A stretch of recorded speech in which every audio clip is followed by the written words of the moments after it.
কালিয়াচক কলেজের উদ্যোগে কালিয়াচক কলেজ প্রাঙ্গণে অনুষ্ঠিত হলো নবীনবরণ উৎসব ও সাংস্কৃতিক অনুষ্ঠান।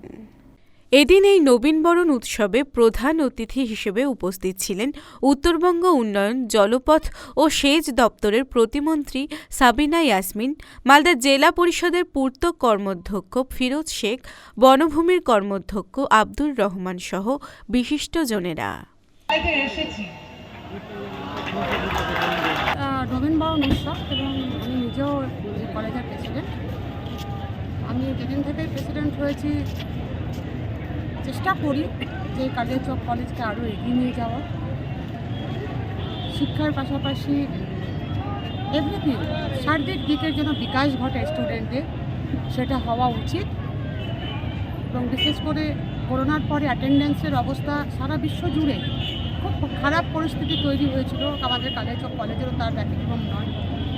অনেক বলে করে তাদেরকে এখন একটু মূল স্রোতে আনা গেছে। আমি শুধু স্টুডেন্টদের একটাই কথা বলি যে মানুষের মতো মানুষ হয়ে উঠতে হবে, শিক্ষার পাশাপাশি যে সার্বিক বিকাশ, চারিত্রিক বিকাশ, সেগুলো আমাদের মাথায় রাখতে হবে। আমরা অনেক সময় দেখি ডাক্তার হয়ে গেলাম, ইঞ্জিনিয়ার হয়ে গেলাম, অথচ একজন ভালো মানুষ হতে পারলাম না, তার বিহেভিয়ার হয়তো ভালো না।